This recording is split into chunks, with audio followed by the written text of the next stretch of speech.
독감이라고 하면 대부분 이렇게 생각하죠. 아, 열나겠지. 기침 좀 하겠지. 콧물 몸살 정도겠지. 그래서 우리는 체온계 숫자만 봅니다. 38도? 아직 버틸만 하네. 37도 중반? 이제 괜찮아지나 보다. 그런데 이상한 일이 생깁니다. 열은 조금 내려간 것 같은데 몸은 오히려 더 힘들어져요. 특히 어떤 분들은 이렇게 말합니다. 다리가 너무 아파요. 허벅지가 멍든 것처럼 욱신거려요. 무릎이 쑤셔서 잠을 못 자겠어요. 그리고 꼭 이렇게 덧붙이죠. 어제 어디 부딪힌 적은 없는데요. 이 영상은 독감인데 왜 다리가 이렇게 아픈지 그 이유를 설명하는 영상입니다.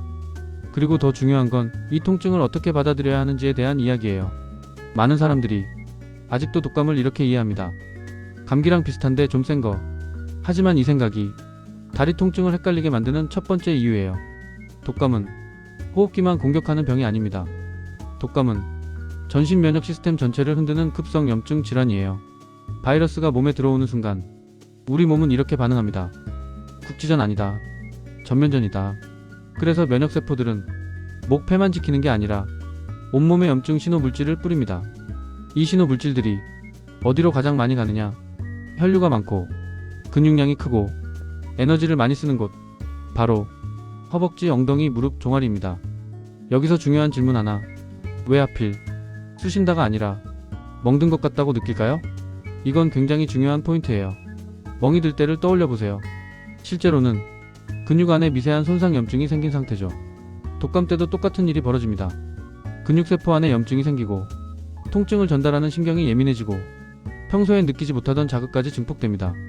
그래서 가만히 있어도 아프고 눌렀을 때 더 아프고 밤에 누우면 통증이 더 또렷해져요. 이건 기분 탓도 아니고 면역력이 약해서 생기는 것도 아닙니다. 정상적인 생리 반응이에요. 여기까지 들으면서 이거 나 얘긴데 싶으셨다면 이 채널은 당신 몸 이야기 계속합니다. 검색하다 불안해지는 영상 말고 왜 이런 증상이 생기는지, 어디까지 괜찮고 언제 조심해야 하는지 그 기준을 알려주는 채널이에요. 지금 구독해두시면 아플 때마다 혼자 검색창에서 헤매지 않아도 됩니다. 여기서 많은 분들이 가장 헷갈려하는 부분이 나옵니다.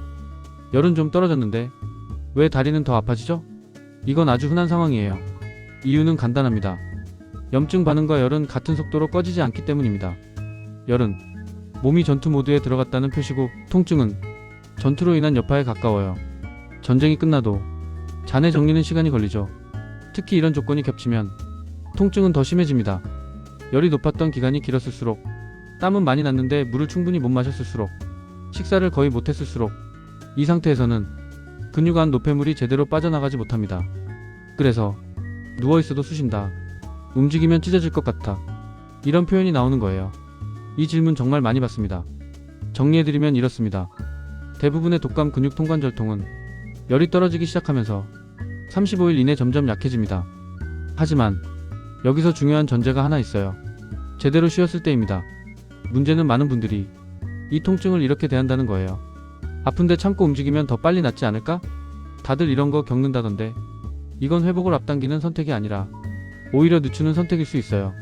지금 이 영상에서 다루는 건 독감이지만 사실 이건 몸의 신호를 읽는 법에 대한 이야기예요. 몸이 보내는 신호를 제대로 해석할 줄 알면 쓸데없는 걱정도 줄고 진짜 위험 신호도 놓치지 않습니다. 이런 기준이 필요하셨다면 지금 구독 정말 도움됩니다. 모든 다리 통증 다 위험한 건 아닙니다. 하지만 아래 중 하나라도 해당되면 일반적인 독감 몸살을 넘어섰을 가능성이 있어요. 이런 신호는 병원 기준입니다. 1. 무릎이나 허벅지가 눈에 띄게 붓고 만지면 뜨겁다. 단순 근육통이 아니라 염증 반응 과다 또는 관절 문제 가능성. 2. 걷기 힘들 정도로 통증이 심하다. 근육 손상, 염증성 합병증 의심. 3. 소변색이 평소보다 많이 진하다. 탈수 신호. 드물지만 근육 손상 신호일 수도 있음. 이건 조금 더 참아보자의 영역이 아닙니다. 모든 사람에게 독감 통증이 똑같이 나타나진 않습니다. 특히 이 그룹은 통증 하나가 회복 전체를 흔들 수 있어요. 아이, 고령자, 당뇨, 고혈압, 신장질환 있는 분들, 이분들에게 다리가 아프다는 말은 사실 몸이 너무 버겁다는 신호일 수 있습니다. 이 영상 보면서 부모님, 아이, 주변 사람 생각나셨다면 이 채널은 젊고 건강한 사람 기준으로만 설명하지 않습니다. 가족 모두에게 적용되는 기준으로 쉽게 풀어드려요. 구독해두시면 누군가 아플 때 설명해줄 말이 생깁니다. 정말 많이 보는 실수들입니다. 아픈데 참고 버티기, 진통제만 반복해서 먹기, 물 거의 안 마시기, 움직이면 나을까 싶어서 무리하기. 이렇게 하면 염증은 더 오래 남고 통증도 질질 끌어요. 회복의 기본은 생각보다 단순합니다. 수분, 휴식, 무리하지 않기. 이 세 가지만 제대로 지켜도 회복 속도는 완전히 달라집니다. 많은 사람들이 아플 때 이렇게 말합니다. 이 정도야 뭐 다들 겪는 거잖아. 하지만 통증은 약함의 표시가 아닙니다. 정보입니다. 몸이 지금은 속도를 늦춰라, 회복 모드로 들어가라 라고 말하는 방식이에요. 이걸 무시하면 회복은 느려지고 몸은 더 지칩니다. 이 채널은 참아라, 버텨라 이런 이야기 안 합니다. 몸을 이해하면 괜히 참지 않아도 됩니다. 그 기준이 필요하셨다면 지금 구독 후회 안 하실 거예요. 이 이야기를 듣고 나면 많은 분들이 이렇게 말합니다. 아, 내가 이상한 게 아니었구나. 괜히 겁먹을 필요는 없었네. 이게 정말 중요합니다. 불안은 모를 때 커집니다. 알면 대처가 생기고, 대처가 생기면 회복은 훨씬 편해집니다. 독감은 체온계 숫자만 보고 판단할 병이 아닙니다.